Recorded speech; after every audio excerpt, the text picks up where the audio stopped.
नमः सिद्धेभ्यः।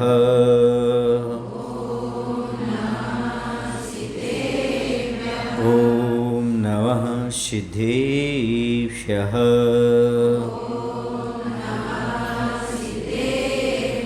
नमः श्रीवर्धमानाय निर्धूतकलिलात्मने सालोकानां त्रिलोकानां यद्विद्यादर्पणायते यद्विद्यादर्पणायते। बोलिए अहिंसा परमो धर्म की। देवादिदेव श्री आदिनाथ भगवान की। आचार्य गुरुदेव भवन श्री विद्यासागर जी महाराज जी की। आचार्य समय सागर जी महाराज जी की।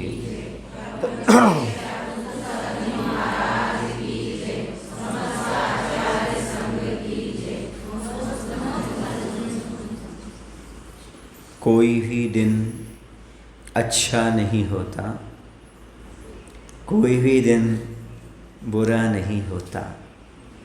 जब हम अच्छा कार्य करते हैं, जब हम बुरा कार्य करते हैं, तब हमारे लिए अच्छा कार्य करते बुरा कार्य करते समय हमारे लिए बुरा कार्य करते समय वह दिन बुरा हो जाता है और अच्छा कार्य करते समय वह दिन अच्छा हो जाता है। जो उसी दिन अच्छा करते हैं उन्हें अच्छा हो जाता है, जो बुरा करते हैं उन्हें बुरा हो जाता है। दिन ना अच्छा होता है और ना बुरा होता है। आप हर दिन को बुरा बना सकते हो और हर दिन को अच्छा बना सकते हो। बुरे कार्य करके बुरा बना सकते हो और अच्छा कार्य करके अच्छा बना सकते हो।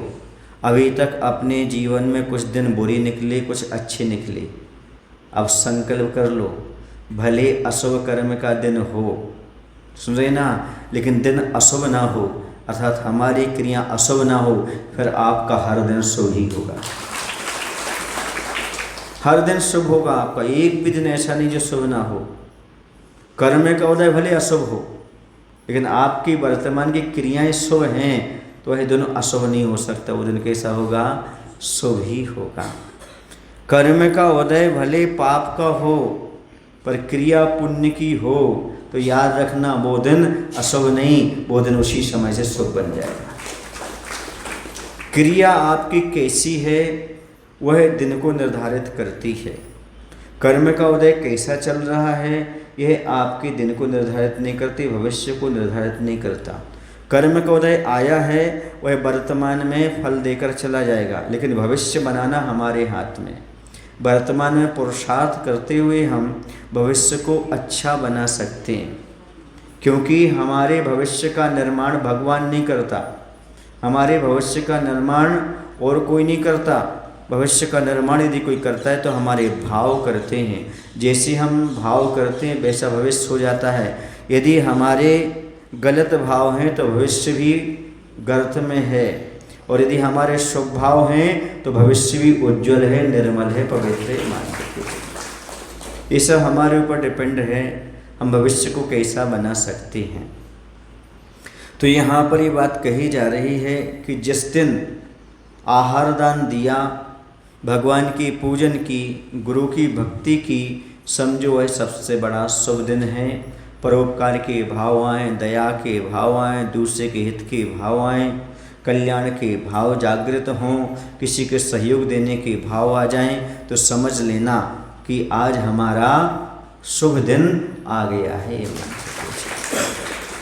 जब जब आपके अंदर ये भाव आ जाए, जब आए कि हमें अच्छा करना है तो समझो वो दिन अच्छा है, और जिस दिन भाव आ जाए बुरा करना है तो समझो वह दिन बुरा है आपके जीवन में। भले वो दीपावली का दिन क्यों ना हो, समझ गए, भले महावीर जयंती क्यों ना हो, लेकिन बुरी कब हो जाएगी? जब आपके परिणाम बुरे हो जाएंगे। और अच्छा कब हो जाएगा?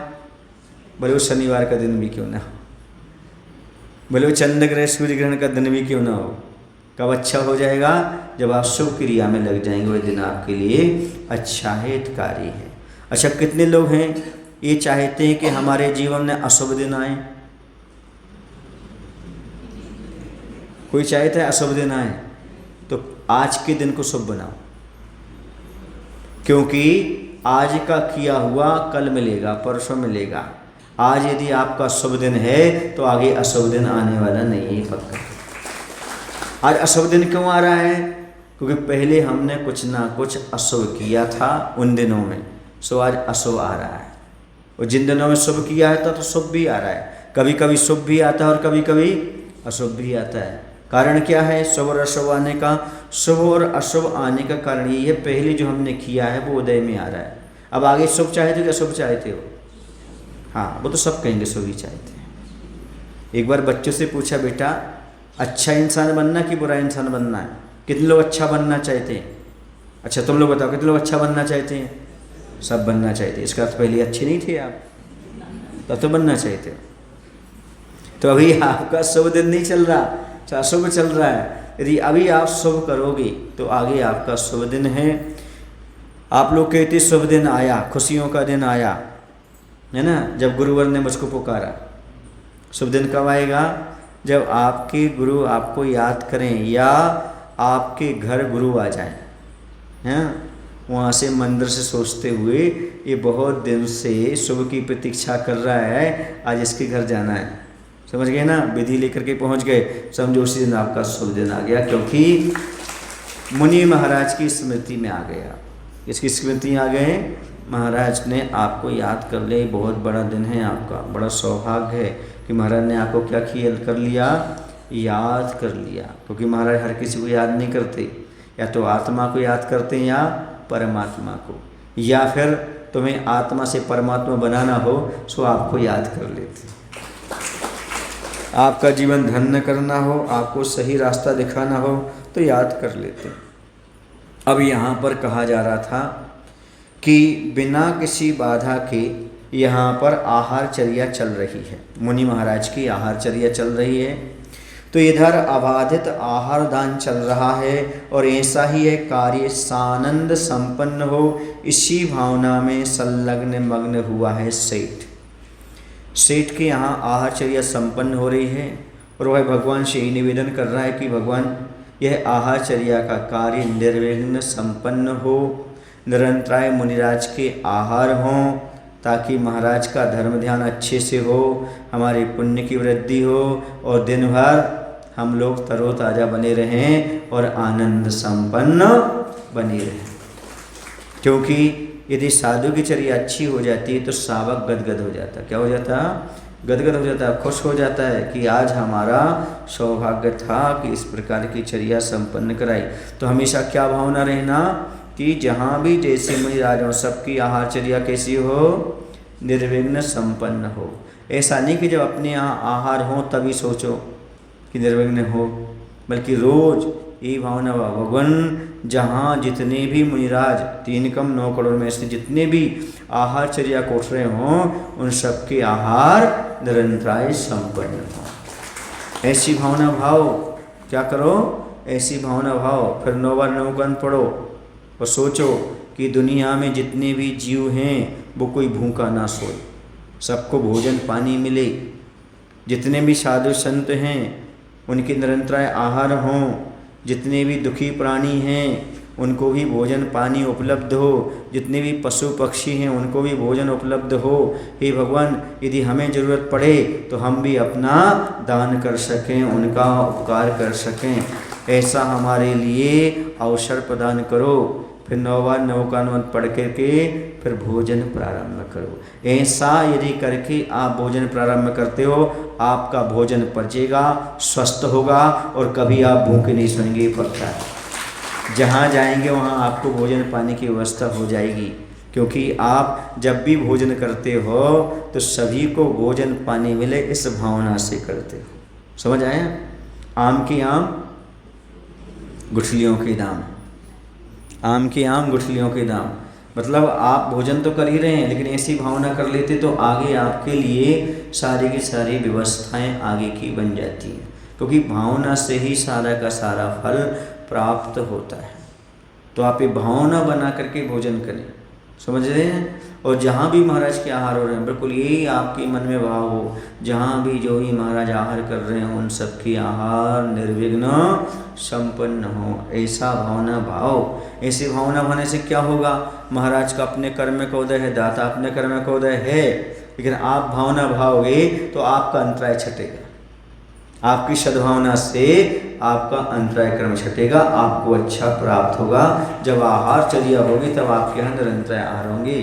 सुन रहे ना, ऐसी भावना प्रतिदिन भाना चाहिए हाथ जोड़ करके। अभी शाम को भोजन करोगे ना, कितने लोग करेंगे शाम को भोजन? महाराज आपको छोड़कर बाकी सब।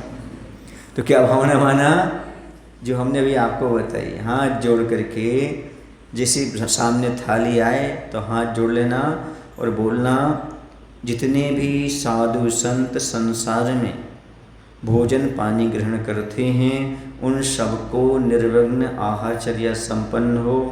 जितने भी संसार में जीव हैं सबको भोजन पानी अच्छे से प्राप्त हो।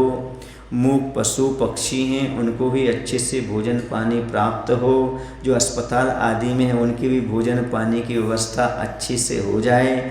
जहाँ पर अनाज की कमी है उन सबको भोजन पानी मिल जाए। ऐसी भावना करते हुए और अपने इष्ट देवता का 9 बार ध्यान करते हुए, नवकारण पढ़ते हुए यदि आप भोजन ग्रहण करते हैं तो निश्चित आपको कभी भोजन की कमी पड़ने वाली नहीं है। आप कभी भूखे नहीं सोएंगे, ये पक्का है। समझ रहे? ये भावना रोज आपको भाना है जब भी आप भोजन करने के लिए बैठते हो। तो सभी साधु संत हो, क्योंकि कहा गया है भगवान इतना दीजिए जामे कुटुंब समाए, मैं भी भूखा ना रहूं साधु न भूखा जाए। क्या कह रहे हैं? इतना दे दो हमें, हमारे कुटुंब समा जाए, हमारे कुटुंब को भोजन पानी मिल जाए, और यदि हमारे नगर में साधु हों तो उनको हम आहारचर्या करा सके। बस इतना चाहिए और कुछ नहीं चाहिए। इतना तो शायद सब लगा वालों के सबके पास होगा,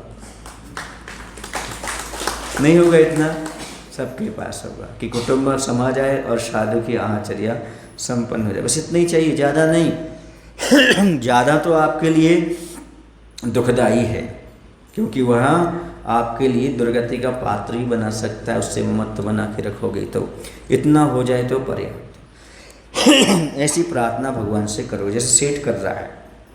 और सुनो, अब सेठ ने प्रार्थना की तब इसके आगे क्या होता है, उनके दोनों कंधों से उतरती हुई, दोनों बाहुओं से लिपटती हुई, फिर दाएं वाली बाईं और बाईं वाली दाईं ओर जा कटी भाग को कसती हुई नीले उत्तरीय की दोनों छोर नीचे लटक रही हैं। अब दुपट्टा जो है ना, उस प्रकार का जो धोती दुपट्टा पहने हुए हैं, तो उत्तरी माने होता है वही आपके वस्त्र। और वस्त्र पहने हुए क्या कर रहा है वस्त्र, तो कह रहे हैं सेठ के कंधों से नीचे की ओर लटकते हुए उत्तरी वस्त्र की छोर ऐसी लग रही है मानो कुंभ की नीलिमा नीले रंग की आभा को पराजित कर रही हो। लज्जा का अनुभव करती धरती में ही छुपी जा रही है। सेठ ने दाएं हाथ की मध्यमा अंगुली से में अब और चीज़ दिख रही है, वहाँ पर क्या दिख रही है, ऊपर देख नहीं पा रहे कुंभ की नीलिमा से वह पूरी तरह हारी है। लज्जा का अनुभव करती धरती में जा छुपना चाहती है, अपने सुकर्ण शील मुख को दिखाना चाहती नहीं किसी को। क्या? वह दुपट्टा। सेठ के दाएं हाथ की मध्यमा में मुदित मुखी स्वर्ण मुद्रा है जो माणिक मणि से मंडित है, जिसकी रक्तिम आभा अतिथि के अरुणिम अधरों से बार बार अपनी तुलना करती है और अंत में हार कर अकुलित हो लज्जा के भार से अतिथि के पद तलों को छू रही है। और ऐसा करना उचित ही है, पूज्य पादों की पूजा से ही मन वांछित फल मिलता है। अब देखिए, कवि की कल्पना है, आचार्य लोगों की कल्पना है, वहाँ पर दुपट्टा भी अपने भाव व्यक्त कर रहा है, जो वस्त्र है, धोती भी अपनी बात कर रही है, और साथ ही साथ जो हाथ में वह अंगूठी पहने हुए हैं। सेठ के दाएं हाथ की मध्यमा अंगुली में स्वर्ण निर्मित अंगूठी है, सोने से बनी हुई अंगूठी है, जिसमें लगा माणिक रत्न श्रवण के लाल लाल ओंठों से बार बार अपनी तुलना कर रहा है। उसमें माणिक रत्न लगा हुआ है, जो भी लाल लाल गुलाबी गुलाबी होता है, तो किससे तुलना कर रहा है? मुनि महाराज के किससे? ऊँटों से तुलना कर रहा है कि ये भी लाल है, हम भी लाल हैं। और अंत में हार मान जाता है। हार मान करके पद तलों को छूता सा प्रतीत हो रहा है। अब लग रहा है कोई पैरों को छूने लगा। सो ठीक ही है, क्योंकि पूज्य पुरुषों की पूजा से ही मनवांछित फल की प्राप्ति होती है। कभी पूज्य पुरुषों से तुलना नहीं करना चाहिए, बल्कि उनकी पूजा करना चाहिए। समझ आ रहा है? तो इस प्रकार से वहाँ अंगूठी भी चरणों में झुक गई है। यहाँ पर आचार्य ये कहना चाहते हैं, यदि आप अपने मन की पूरी इच्छाएं पूर्ण करना चाहते हो, मनवांछित फल की प्राप्ति करना चाहते हो, तो आप क्या करो? पूज्य पुरुषों की पूजन करो। अर्थात मुनि और प्रभु की पूजन करने से आपको सारे मनवांछित फलों की प्राप्ति हो जाती है। समझे ना? काम काम दुहि काम दाहिनी, ऐसा कहा है। शाक्ताचार्य ग्रंथ में भगवान की पूजा को कहा है वह कामधेनु के समान है। जैसे कामधेनु से जो कुछ चाहो प्राप्त हो जाता है, वैसे भगवान की पूजा से जो चाहो वो प्राप्त हो जाता है। और कामदाहिनी मतलब काम वासना को नष्ट करने वाली है और आपकी मनोकामना की पूर्ति करने वाली है। पूज्य पुरुषों की पूजा आपकी मनोकामना को पूर्ण करती है और विकारी भाव अर्थात काम वासना को नष्ट करती है। ऐसी होती है प्रभु और गुरु की उपासना। आपकी सारी की सारी कामनाएं पूर्ण कर देती है। जो भी आपके मन में कामना है वह भगवान और प्रभु की पूजा से पूर्ण हो जाती है। एक बार अच्छे मन से भगवान की गुरु की पूजा करके तो देखो, पूजा मन से जो करते हैं पूजा उनको फल देती है। पूजा भक्त पुजारी के सारे संकट हर लेती है। सारे संकट को हरण करने वाली है और सारे के सारी मनोकामना को पूर्ण करने वाली है। क्या? पूज्य पुरुषों की गई पूजन अर्चन, उनकी चरण बंदन पाद पूजन सारी की सारी मनोकामनाओं को पूर्ण करती है। और कोई ऐसा तत्व नहीं है संसार में, कोई ऐसा मंत्र तंत्र नहीं आपकी मनोकामना को पूर्ण कर ले, लेकिन प्रभु और गुरु की पूजन आपकी सारे मनोकामनाओं को पूर्ण करने वाली होती है। समझ आ रहा है आपको? इसलिए अच्छे से पूजन करना। कब? रोज़ तो करनी है, लेकिन आपको अवसर मिल रहा है अगली 4 तारीख से, है ना? नवंबर में मिल रहा है ना, 4 से 10 तारीख तक। क्या अवसर मिल रहा है? भगवान के 24 समोषण में बैठने का सौभाग्य प्राप्त है। और एक बार यदि आप भगवान के समोषण में बैठ गए अच्छी भावना से, तो अगले जब जन्म होगा ना, तो वहाँ होगा जहाँ भगवान का समोषण लगा होगा। और वहाँ समोषण में आप साक्षात भगवान के दर्शन कर रहे होंगे और पूजन कर रहे होंगे, क्योंकि भावना का अपना एक अलग असर होता है। इसलिए मेरा कहना है 24 में से कोई भी समोषण मिल जाए, एक समोषण में बैठने का अवसर प्राप्त कर लेना। समझ गए ना? समोषण के परिसर में बैठना अलग है और समोषण में बैठना अलग है। वहाँ बैठने का जो अवसर प्राप्त होगा उसका आनंद कुछ अलग होगा, वर्तमान में भी और आगे भविष्य में भी उसका वैसा सौभाग्य आपको प्राप्त हो सकता है। समझ गए? क्योंकि समोषण किसका नाम है? कल्पवृक्ष। कल्पवृक्ष किसे कहते हैं? जिससे बिना मांगे सारी चीज़ें प्राप्त हो जाती हैं। ऐसे ही भगवान के समोषण में जाओगे तो आपको बिना मांगे सारी चीज़ें प्राप्त हो जाएंगी। समझ गए ना? इसलिए बिना मांगे सब चाहते हो तो बिना बुलाए समोषण में बैठ जाना, आपको बिना मांगे सारी चीज़ें प्राप्त हो जाएंगी। हाँ, लेकिन इस भावना से नहीं कि हमें कुछ प्राप्त हो जाए, नहीं, हमें पूज्य पुरुषों की भक्ति करना है, आराधना करना है, हमारा कर्तव्य है। आगे समोषण प्राप्त करना है, समोषण में हमें भी मुनि बनकर के कल्याण करना है। इस भावना से बैठोगे तो निश्चित रूप से अभी भी सब कुछ प्राप्त होगा और आगे मुक्ति का लाभ भी प्राप्त होगा। इसी भांति सेठ के बाएं हाथ की तर्जनी में रजत निर्मित मुद्रा है।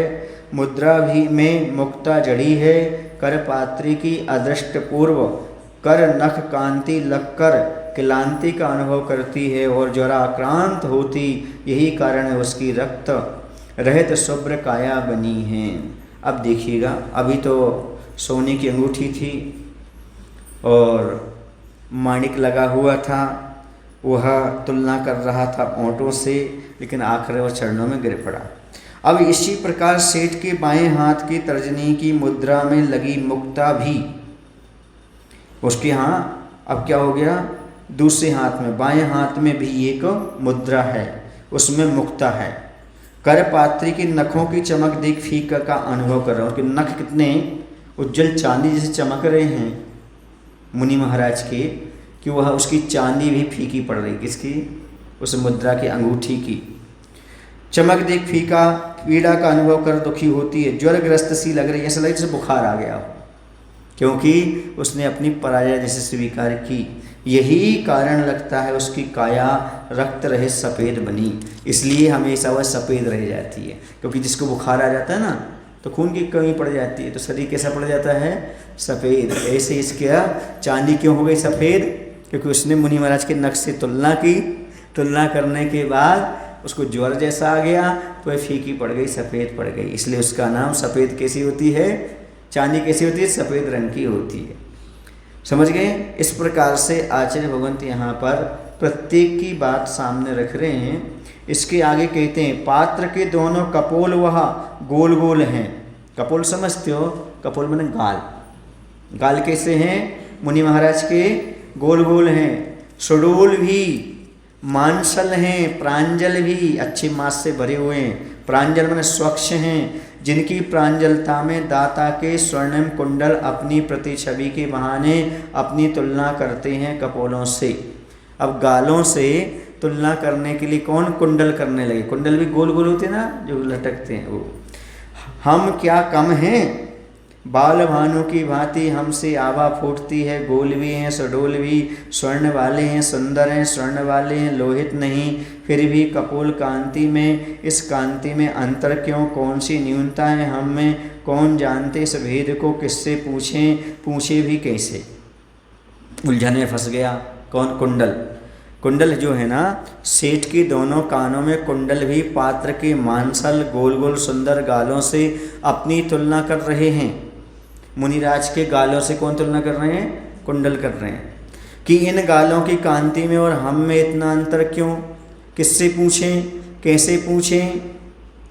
लो उलझन में उलझे कुंडलों को कपोलों का उद्बोधन। अब गाल बोल रहे हैं, मुनिराज के गाल उद्बोधन दे रहे हैं। क्या दे रहे हैं, तुम्हें देखते ही दर्शकों में राग जागृत होता है और हमें देखते ही सहज वत्सल भाव उमड़ता है। रागी भी खो जाता है विरागता में कुछ पल, हमारे भीतर संग्रहित वत्सल भाव वह ऊपर आ कपोल तल से फिसलता हुआ विरोध के रूप में आ खड़े बैरियों के पाषाण वक्षस्थल को भी मृदुल फूल बनाता है। हम में अनमोल पोल पड़े हैं और तुम में अनमोल बोल पड़े हैं और तुम में केवल पोल मिले हैं।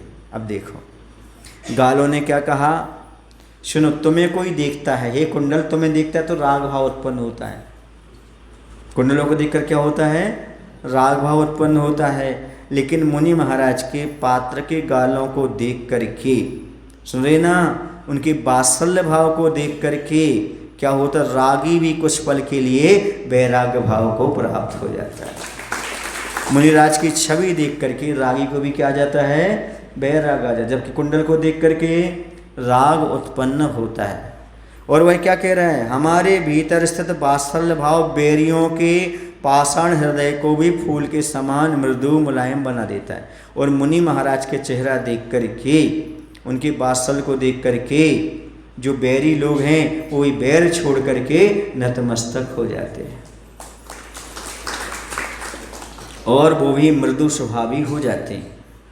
हम में अनमोल बोल वचन पलते हैं। मुनि महाराज के यहाँ मतलब महाराज की क्या निकलते हैं, मुख से अनमोल वचन निकलते हैं, वाणी निकलती है, जबकि कुंडल से तो खोलापन, खालीपन रहता है, खोखला रहता है कुंडल, उससे क्या निकलेगा, उससे कुछ भी नहीं निकलता।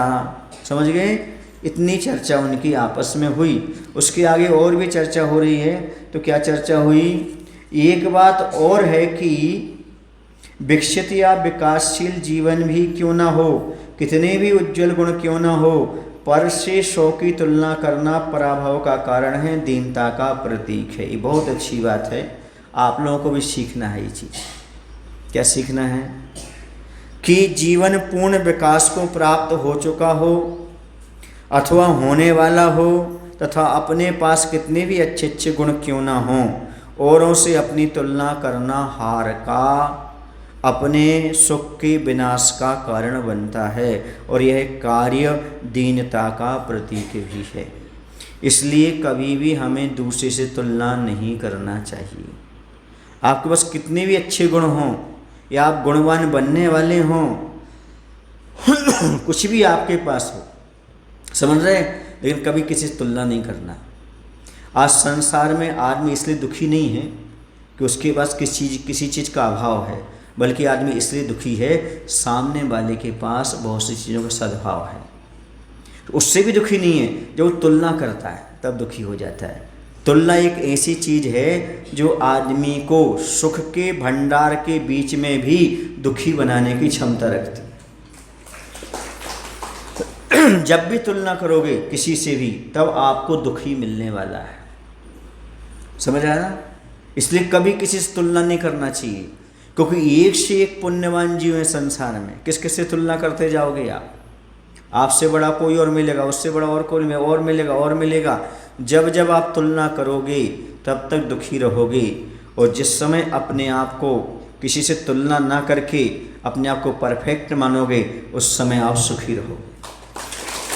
जो हमारे पास है पर्याप्त है, हमें किसी से तुलना करने की आवश्यकता नहीं है। समझ रहे ना? एक बार की बात है, तुलना करने वाले कितने दुखी होते मैं बता देता हूँ आपको। एक बार कौआ था। कौआ कौआ समझते ना आप लोग? हाँ, काले। हाँ। तो मैं ये बात कहना चाह रहा था, जो भी दूसरे से तुलना करते हैं वो हमेशा दुखी रहते हैं, हारते हैं। वही सुखी रहते हैं जो किसी से तुलना नहीं करते, अपने पास जो है उसमें संतुष्ट रहते हैं। तो एक कौआ था, वह कौआ बार बार कह रहा था कि मेरा रूप काला है और मेरी वाणी अच्छी नहीं है। यदि काला हूँ तो कोई बात नहीं, कम से कम हमारे लिए कोयल बना देना चाहिए ताकि हमारी वाणी अच्छी हो जाए। अब वह कोयल भी कहने लगी, क्या कहने लगी? सुनो कौए भाई, तुमने हमारी तुलना की और आपने चाहा हम कोयल बन जाएं, पर याद रखो हम भी दुखी हैं, क्योंकि हमसे सुंदर मोर है। हम काले हैं लेकिन मोर बहुत कैसी है? सुंदर है। इसलिए मैं चाहता हूँ कि मुझे भगवान मोर बना दे। तो मोर भी सुन रही थी, उसने भी कहा देखो तो क्या बात करते हो, मैं इतना सुंदर नहीं हूँ। क्यों नहीं हूँ मैं इतना सुंदर? इसलिए नहीं हूँ क्योंकि मेरे पंख हैं, उसकी भार से मैं लदी रहती हूँ। दुनिया को तो अच्छी लगती हूँ पर मुझे वो भारी लगते हैं, और मेरी आवाज़ भी अच्छी नहीं है। तोता देखो, तोता कितना सुंदर होता है और मीठा बोलता भी है। तोता बोला आपको पता नहीं है हमारे कितने कुटुंबी इसी के कारण पिंजरे में कैद हैं। हम मीठा बोलते हैं, सुंदर हैं, तो लोग हमें पिंजरे में बंद करके रखते हैं। यह सुन करके कौवे ने कहा हम जैसे हैं वैसे ही अच्छे हैं। कहने का तात्पर्य समझे, हमें दूसरे की तुलना करना निरर्थक है, क्योंकि दूसरा व्यक्ति किसी न किसी चीज़ में दुखी है। हम दुखी हैं तो दूसरा भी दुखी है, क्योंकि इसी का नाम संसार है। संसार में सब प्रकार का सुख, सब प्रकार की पूर्णता किसी के पास नहीं होती। कोई भी सर्वांग पूर्ण नहीं है, सर्वांग सुंदर नहीं है, पूर्ण संपन्न नहीं है। कहीं ना कहीं से किसी ना किसी कोई ना कोई कमी है। इसलिए आप जैसे हो वैसे बढ़िया हो। जो आपके पास प्राप्त है वो पर्याप्त है, जो आपके पास है वो खास है, ऐसा मानकर चलो। तुलना से दूर हटो, आप आनंद का अनुभव करेंगे, सुखी रहेंगे। ये सुखी रहने का सबसे अच्छा तरीका है किसी से तुलना नहीं करना, क्योंकि दूसरा व्यक्ति दूसरे से तुलना कर रहा है, तीसरा कर रहा है, सब दुखी है। और सुखी कौन है? जो कभी किसी से तुलना नहीं करती। आपको सुखी रहना है, आज से तुलना करना बंद कर दो। देवरानी जेठानी से तुलना मत करो, अड़ोसी पड़ोसी से तुलना मत करो, भाई भाई से तुलना मत करो, पड़ोसी से तुलना मत करो। हम जैसे हैं वैसे अच्छे हैं, समझ गए ना। काले हैं तो रहने दो, गोरे हैं तो रहने दो, जैसे हैं रहने दो। सुने ना, काले होने हैं, कोई कुछ लोग काले होते ना तो दुखी ना हो, क्योंकि दुनिया के जितने भी ब्लैक बोर्ड हैं ना वो सब काले ही हैं, और उसी से पढ़ करके तुम इतने बड़े हुए। जितने भी ग्रंथ लिखे गए वो सब काले अक्षरों से ही लिखे गए हैं। सुन रहे ना, इतिहास ग्रंथ पढ़ रहे हो वो सब काले की महिमा है, काले की महिमा है। कृष्ण जी भी काले, पार्श्वनाथ भी काले, सुन रहे आप लोग की नहीं। इसलिए अपने आप को दुखी मत करो। याद रखो, दुनिया नहीं पहचानेगी तुम्हें चमड़ी के रंग से, दुनिया पहचानेगी तुम्हें जीने के ढंग से। काया का रंग भले काला हो, पर याद रखना कार्य करने का ढंग अच्छा हो तो आपकी इज्जत हर जगह है। इसलिए शरीर का रंग नहीं बल्कि अपने जीने का ढंग, काया का रंग नहीं, कार्य करने का ढंग बदलो, अपने जीवन में सुखी रहोगे। किसी से तुलना मत करो, जैसे हैं बढ़िया है ना। आप लोगों ने एक गाना सुना होगा, काले हैं तो क्या हुआ, कैसे हैं दिल वाले हैं। अब सुर सुधार कर लो, काले हैं तो क्या हुआ, हम भी तो भगवान के भक्त हैं ना, हम भी तो भक्ति वाले हैं ना। कैसे हैं, हम भी तो इंसान हैं ना, हम भी तो प्रकृति के सदस्य हैं ना। हाँ, इसलिए कभी भी अपने आप का मन हल्का मत करो। जो है सो बढ़िया है, क्या सोचो, जो है सो बढ़िया है, कोई दिक्कत नहीं। डोंट फिकर बट ना चिंता, कोई फिक्र नहीं, कोई चिंता नहीं। जैसा हूँ कैसा हूँ, बोलो, जैसा हूँ बढ़िया हूँ, मुझे कुछ जैसा नहीं बनना, संसार में और कोई जैसा नहीं बनना। यदि बनना है तो भगवान का भक्त, गुरु का शिष्य बनना है, बाकी मुझे कुछ नहीं बनना। सीधी सी बात है, भगवान के भक्त बन जाओ, गुरु के भक्त बन जाओ। वहाँ पर काले गोरे का कोई भेद नहीं होता, काले वेरे का कोई भेद नहीं, हर दिल से हमारा नाता है। यहाँ कुछ आए या ना आए, प्यार निभाना आता है। यहाँ सब आपको मिल जाएगा, कोई ज़रूरत नहीं है, समझ रहे हैं। और जो भगवान का भक्त होता है उसका कल्याण होता है, गोरे और काले से नहीं, समझ गए। एक लड़का बहुत दुखी था, एक लड़का बहुत दुखी था इस कारण कि मैं काला हूँ, मैं काला हूँ, मैं काला हूँ, है ना, हमेशा दुखी रहता था। एक अनुभवी व्यक्ति ने कहा, ये बताओ बेटा, दो गुब्बारे हैं, गुब्बारे समझते ना, हाँ, वो दोनों गुब्बारे हैं, एक सफ़ेद रंग का एक काले रंग का है। दोनों में हवा भरोगे तो ऊंचाई पर कौन जाएगा, बोलो ना, दोनों जाएंगे। रंग से ऐसा तो नहीं है कि काला नीचे रह जाए और सफ़ेद ऊपर चला जाए, रंग तो रंग है। हवा भरी जाएगी तो दोनों गुब्बारे कहाँ जाएंगे, आसमान की ऊंचाई। ऐसे ही तुम्हारे अंदर यदि धार्मिक संस्कारित, यदि विद्या ज्ञान संस्कार यदि की उसकी हवा अंदर भर दी जाए तो तुम काले हो चाहे सफ़ेद हो, इससे कोई मतलब नहीं, तो हमेशा ऊंचाइयों को प्राप्त करो। समझ आ रहा है ना। ऐसा नहीं है कि सफ़ेद गुब्बारे में हवा भर दी तो वो उड़ गया और इसमें नहीं भरी तो नहीं उड़ी, ऐसा नहीं है। सफ़ेद में यदि हवा नहीं है तो नीचे पड़ा रहेगा, काले में हवा है तो ऊपर चला जाएगा। मायने समझे आप। यानी संस्कारवान उत्थान प्राप्त करते हैं, रंग से कुछ भी नहीं, ये ध्यान रखो, समझ रहे ना। गुब्बारा काला हो या गोरा, इससे कोई मतलब नहीं, उसके अंदर हवा होना चाहिए। आपके बेटे का, आपका शरीर काला हो, इससे कोई मतलब नहीं, आपके अंदर संस्कारों की हवा भरी रहना चाहिए। आप अपने आप ऊंचाइयों को प्राप्त कर लोगे, समझ गए ना। चलिए, तो यहाँ पर ये बात कही जा रही, तुलना नहीं करना।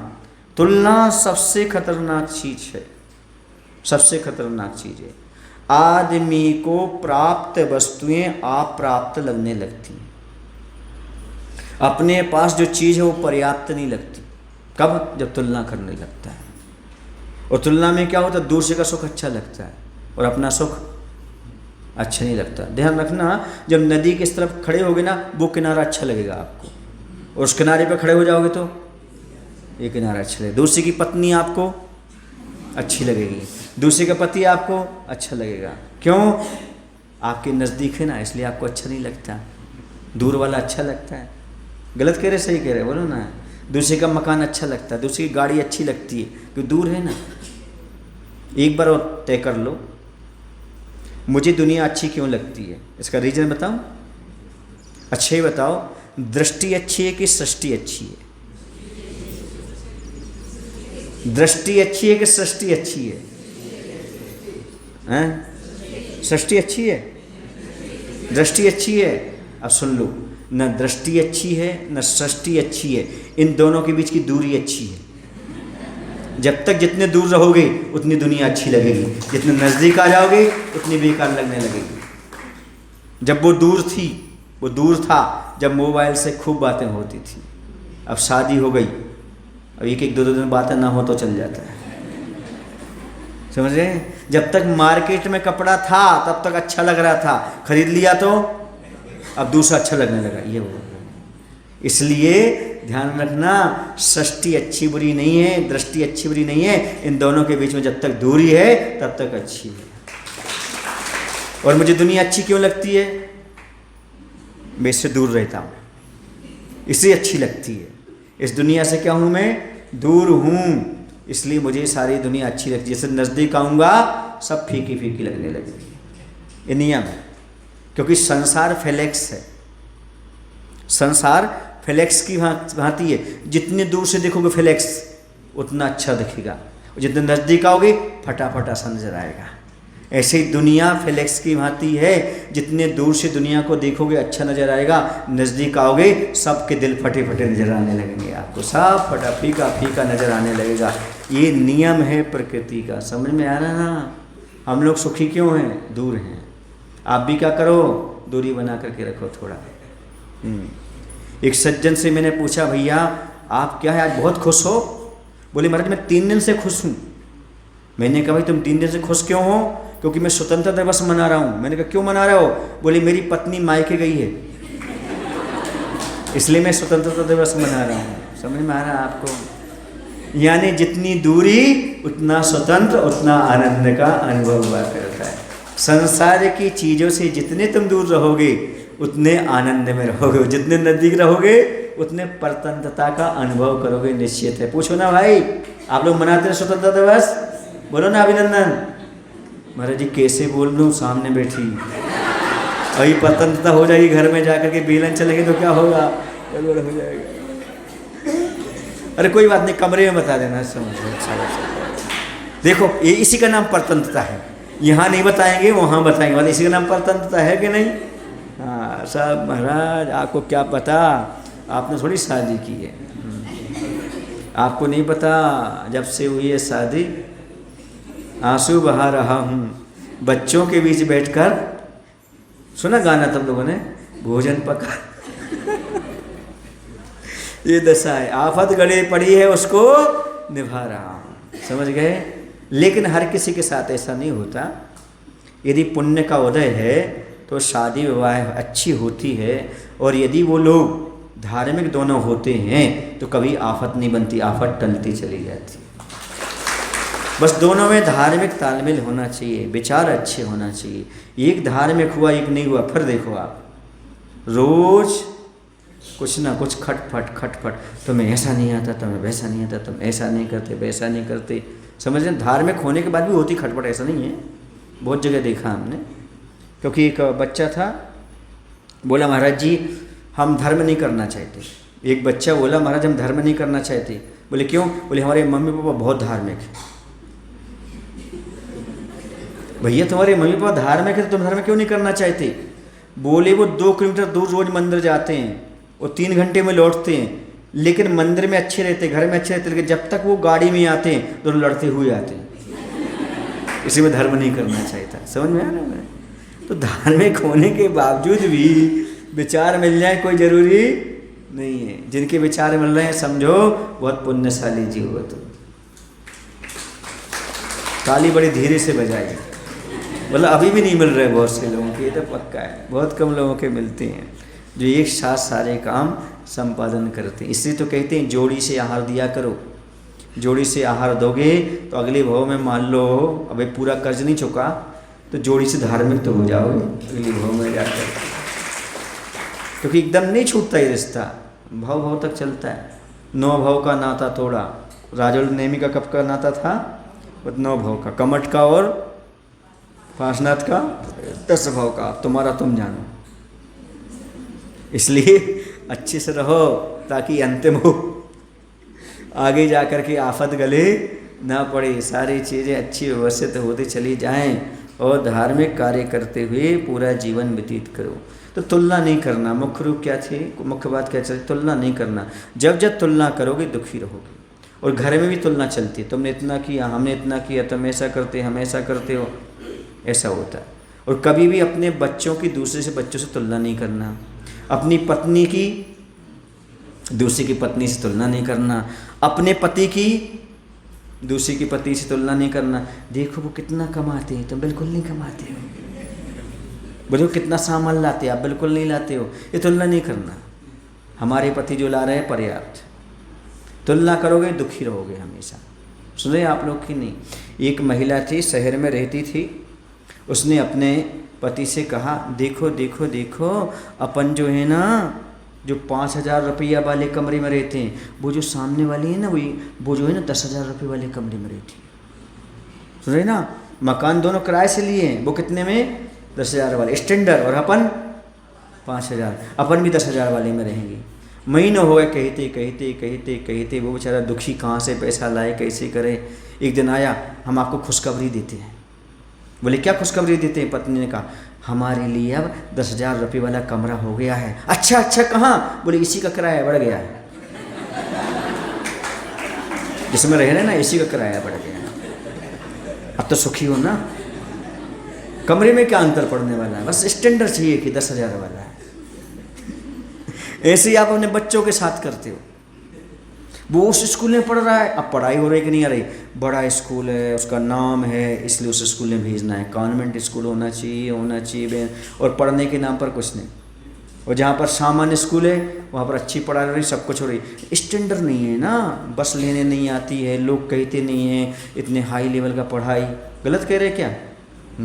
हम यहाँ वहाँ पढ़ाएंगे, अपने गांव में नहीं पढ़ाएंगे, अच्छा स्कूल होगा नहीं पढ़ाएंगे, बल्कि जहाँ नाम होगा वहाँ। हमारे बच्चे बेंगलोर में पढ़ते हैं, हमारे बच्चे बेलगांव में पढ़ते हैं, हमारे बच्चे, ये कौन सा जिला है यहाँ पास में? चिकोड़ी नहीं, जिला एक और कोई यहाँ पढ़ने जाते बच्चे कहीं, बागलकोट, हमारा बच्चा वहाँ पढ़ रहा है, हमारा बच्चा यहाँ पढ़ रहा है। एक नाम होना चाहिए, बच्चा बाहर पढ़ रहा है।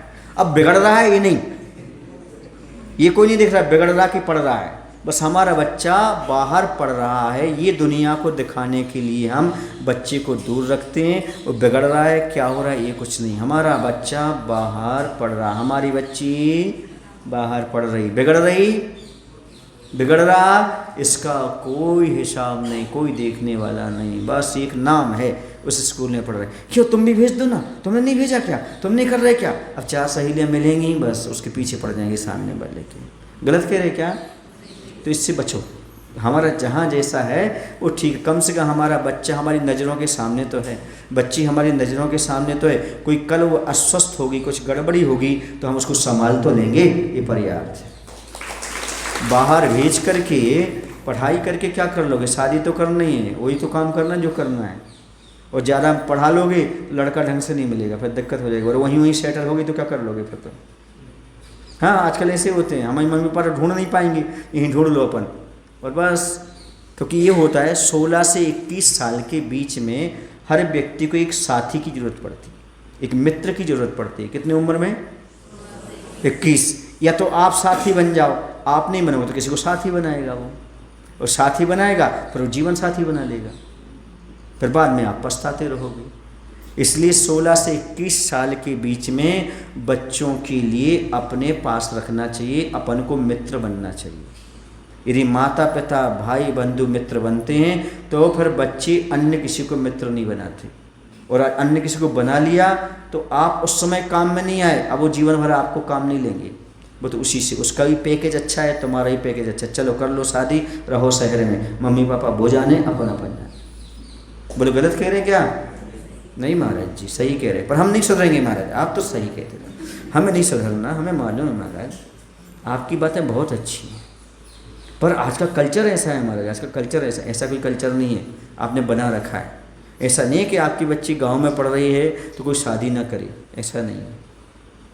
पर आपको कैसा चाहिए? सर्विस वाला चाहिए, नौकर चाहिए, मालिक नहीं चाहिए। खुद की खेती है, खुद का व्यापार है, वो मालिक है, भले वह लाख रुपए का हो, लेकिन वो 10 लाख की नौकरी अच्छी नहीं की। नौकर तो नौकर ही होता है, भले वो 10 लाख नहीं 50 लाख कमाए।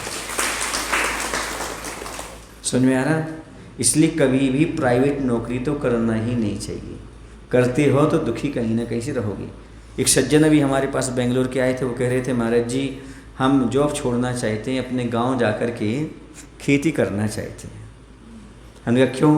बोले बहुत टेंशन होता है और नौकर तो नौकर ही होता है। हमने कहा बहुत अच्छा विचार है। हमने कहा हमेशा आचार्य से यही कहते थे नौकरी छोड़ो, खेती करो, अपना व्यापार करो, सबसे अच्छी चीज़। पहले जो होता था उत्तम खेती मानी जाती थी।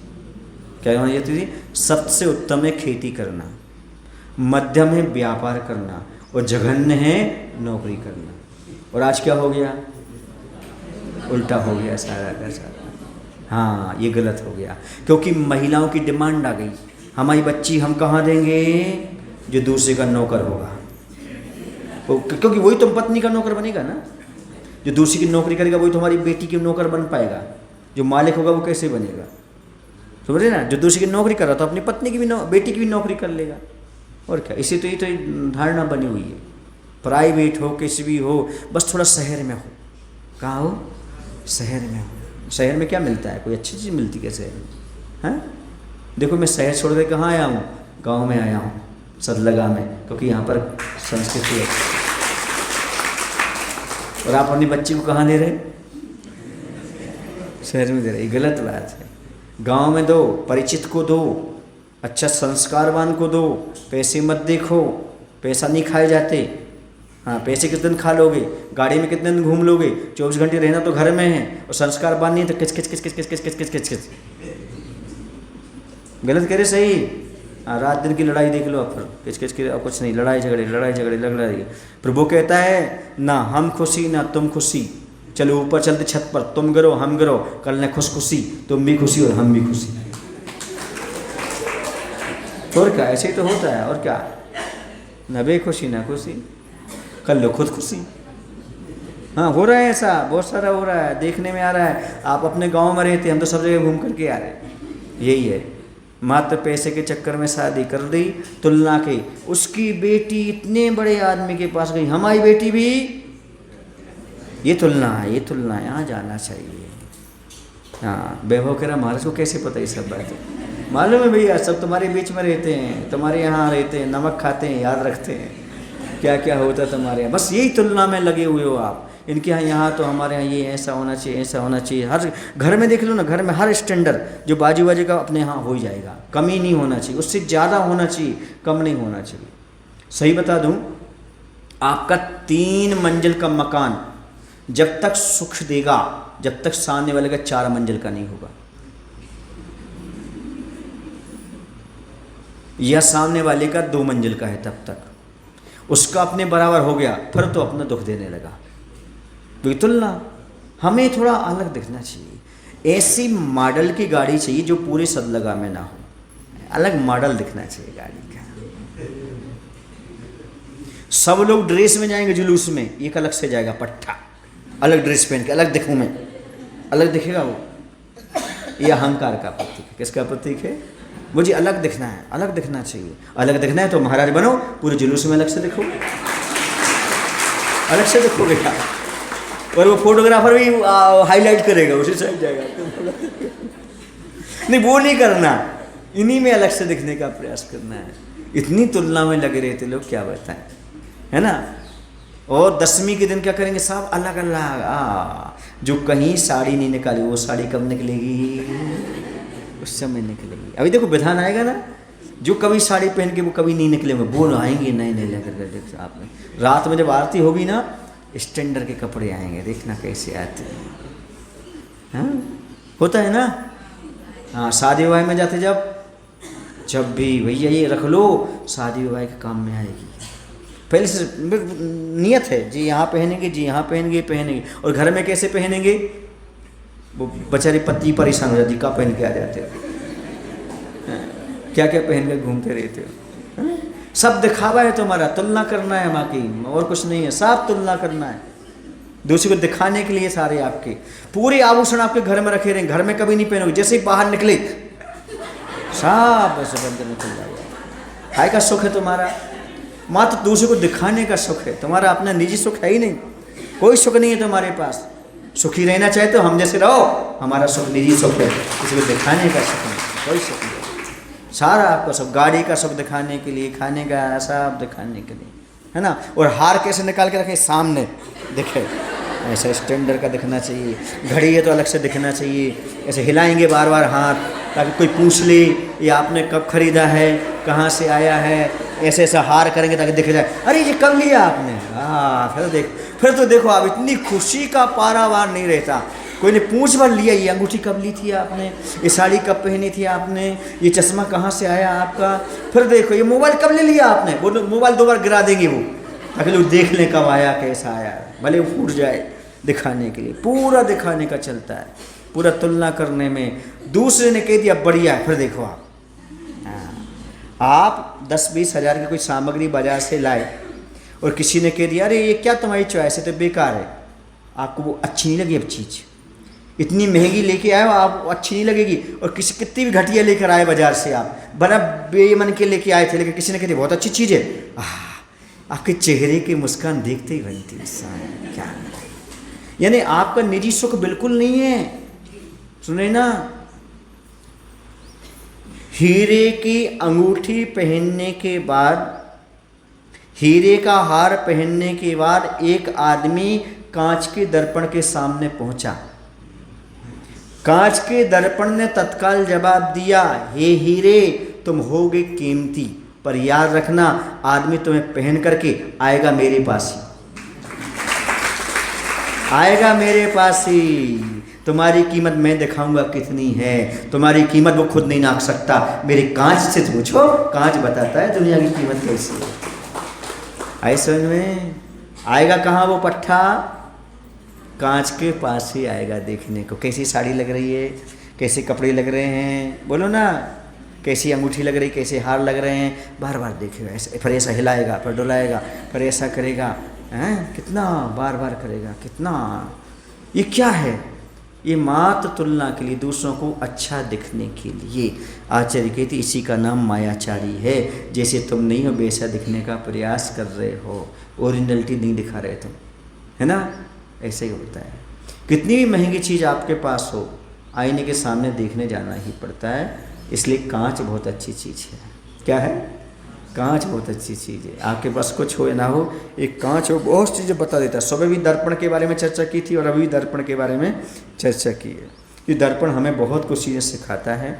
अब चूँकि ये बात आ गई थी तो इतना सारा निकल गया, बस ध्यान रखो कभी किसी से तुलना नहीं करना। जब भी तुलना करोगे दुखी रहोगे, हार मानना पड़ेगी आपको, कभी जीत नहीं मिलेगी आपके लिए। हार पहनकर भी हार जाओगे तुम, यदि तुम किसी से तुलना करोगे तो। चेन पहनकर भी बेचैन रहोगे यदि किसी से तुलना रहोगे तो। यदि आपके पास हार नहीं है, चेन नहीं है, तो अभी आप हारोगे नहीं, बेचैन नहीं होगे, यदि आप किसी से तुलना नहीं करोगे तो। जो हमारे पास है उतना पर्याप्त है, समझ रहे ना। किसको पता तुम सोने के पहने हो कि तुम गिलट का पहने हो, है ना, आर्टिफिशियल पहने के नहीं, चमक होना चाहिए, बस सीधी सी बात है। गरीब आदमी 10 रुपये का हार पहन कर खुश हो जाते हैं, और आपको 10 लाख का भी मिल जाए तो खुश नहीं, क्योंकि आप तुलना करने बैठ जाते हो। उन गरीब के लिए कोई भी ला के दे दो, उन्हें पहचान ही नहीं है ये सोना है कि बस आपने पहन लिया, बस सामने वाले को दिख रहा है चमकदार है, पर्याप्त है। बोलो ना भाई, बुरा ना मानो तो एक बात बताऊं, आप लोगों के जो सोने चांदी हीरे के जो भी आपके जीवर हैं वो अंधे के चश्मे जैसे हैं। सुन रहे ना, अपने को कुछ नहीं दिख रहा, चश्मा क्यों लगाएं, दूसरा पहचान न लेके हम अंधे हैं। बस दूसरे के लिए चश्मा लगाता है। वैसे ही आप जितना जो कुछ ही पहनते हो वो सब दूसरों को दिखाने के लिए पहनते हो। इसलिए अंधे का चश्मा और आपके जीवन में कोई अंतर मुझे नज़र तो नहीं आता। अब आपको आता हो तो नहीं पता, मुझे तो ऐसे ही लगता है ये सारे के सारे। अच्छा ये बताओ, बुरा तो नहीं लगेगा, एक आध बार सोने का हार गाय को पहना के देखो, खुश होगी? फेंक देगी वो, पहनना ही नहीं चाहेगी वो। बोलो ना भाई, क्यों?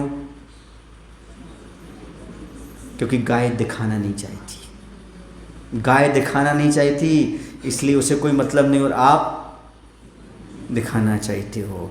बस दिखाते दिखाते यदि हमारा 2 तोले का है और सामने वाले का 3 का है, फिर देखो आप, फिर तो परेशानी में आ गए, फिर दुख देने लगा वो हार, इतना सुंदर होने के बावजूद भी।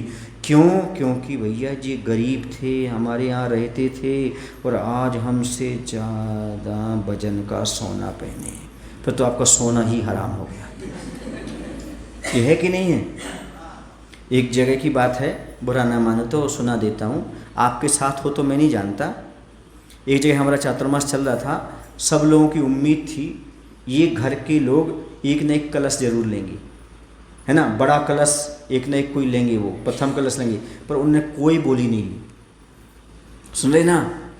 फिर वो हमारे पास एकांत में आए एक दिन, बोले महाराज जी सब गांव के लोग सोच रहे थे मैं कलश लूँगा, पर मैं कलश नहीं ले पाया। हमने कहा कोई बात नहीं। हमने उनसे कहा, बोले महाराज जी दुनिया को ये पता है कि मैं करोड़पति हूँ, क्योंकि हमारी मिल है, हमारे खेत हैं, ऐसा है वैसा है, पर सही बता दूँ अभी मैं 6 करोड़ के लॉस में चल रहा हूँ, लेकिन स्टैंडर्ड दिखाना पड़ता है, वही खान वही पीन वही रहन सहन, और कर्ज बढ़ता जा रहा है। मैं स्टैंडर्ड लो कर नहीं सकता हूँ, है ना, क्योंकि दुनिया में धाक जमी है और कर्जा बढ़ता जा रहा है। कोई ऐसा उपाय बताओ महाराज ताकि मैं कर्जा से मुक्त हो सकूँ। तो मैंने कहा भैया ये बताओ ये कर्जा बढ़ा कैसे? वो मुझे पता नहीं आ रहा है। मैंने कहा ये बताओ तुमने कभी कोई मंदिर को चीज़ बोली है, दान ना दी हो आपने, या फिर आपने मंदिर की कोई चीज़ खाने में तो नहीं आ गई, भोगने में तो नहीं आ गई? उन्होंने कहा महाराज जी आप सही पॉइंट पर पहुँचे। बोले क्यों? बोली जब आचार्य का हमारे यहाँ आहार हुआ था तो हमने बोला था 1 एकड़ ज़मीन हम उपजाऊ ज़मीन निहार की भूमि के लिए देंगे, लेकिन हमने आज तक दी नहीं है। हमने कहा क्यों नहीं दी? बोले उसमें खेती अच्छी हो रही है, जब से बोला है तब से दूना अनाज निकल रहा है, तो हम सोच रहे हैं दूसरी जगह की दे दें, यहाँ की ना दें। हमने कहा तुम्हारे अंदर लालच आ गया, उसे लालच ने ही तुम्हें बर्बाद कर दिया है। यदि तुमने बोला है तो उसे तत्काल क्या कर दो, दान कर दो। उन्होंने दान किया, सुनो ना, चातुर्मास के भीतर ही उन्हें लगने लगा अब हम 5 लाख के कर्जे में हैं। 6 से कितने में आ गए? 5 करोड़ से कितने में आ गए? 6 से 5 करोड़ में, मतलब 1 करोड़ का कर्जा उनका पटना शुरू हो गया 1 महीने के भीतर। बजाओ ना अच्छे से बजाओ। आप भी याद रखना, कभी भी मंदिर की कोई चीज़ बोली हो उसके लिए तो दे देना। मंदिर की चीज़ का उपभोग नहीं करना, अपने घर में नहीं रखना, वरना आपकी दरिद्रता कोई रोक नहीं सकता। जब तक पुण्य तब तक चलेगा, जैसे पुण्य क्षय हो गया आपकी संपत्ति का क्षय होना प्रारंभ हो जाएगा। इसलिए मंदिर की ज़मीन हो, मंदिर की कोई भी ट्रस्ट की कमरे आदि हों, है ना, या दुकान आदि हो, जो कुछ भी हो, जो वर्तमान में भाव चल रहा है उतना ही किराया देना। कम दोगे तो ध्यान रखना आपकी बढ़ोतरी नहीं होगी, पैसा तो खूब आएगा पर घर में ठहरने वाला नहीं है। क्योंकि याद रखो कभी निर्मल द्रव्य का भक्षण नहीं करना, जैसे बने वैसे। मान लो किसी मंदिर में खूब आवक हुई, हमें मालूम है इतने लाख रुपए उसको बैंक में डाल दिए। अब बैंक में डाल दिए, हम वो तो नहीं खा रहा है पैसे, पर उसका ब्याज खा रहा है। किसको पता कितना ब्याज आ रहा है, कैसा आ रहा है? पैसा इतना जमा है, ब्याज के लालच में तो उसको निकाल नहीं रहे, मंदिर के उपयोग में नहीं ला रहे। तो याद रखना वो तुम्हें ब्याज खा जाएगा। तुम ब्याज नहीं खा रहे, ब्याज तुम्हें खाएगा। इस भाव में नहीं, भाव में तुम्हें दुखी करेगा। याद रख, इस भाव में भी और अगले भाव में भी। इसलिए ऐसी नियत को छोड़ दो और अच्छे से उस धन का सदुपयोग करो ताकि आपका भविष्य उज्जवल हो सके, जीवन आपका निर्मल और पवित्र हो सके। किसी प्रकार का लालच नहीं करना।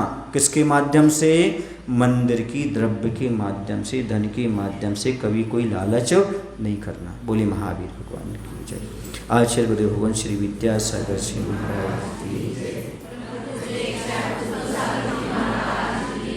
हे प्रभु, हम सभी को इतनी शक्ति, इतनी बुद्धि देने की कृपा करो ताकि हम अपने जीवन में कभी भी निर्मल द्रव्य का भक्षण ना कर सकें और कभी किसी से किसी प्रकार की तुलना ना करें। जैसे हम हैं पुरुषार्थ से कमा करके खाएंगे, लेकिन तुलना नहीं करेंगे और धर्म द्रव्य का लेने का भाव कभी नहीं करेंगे। नमोस्तु।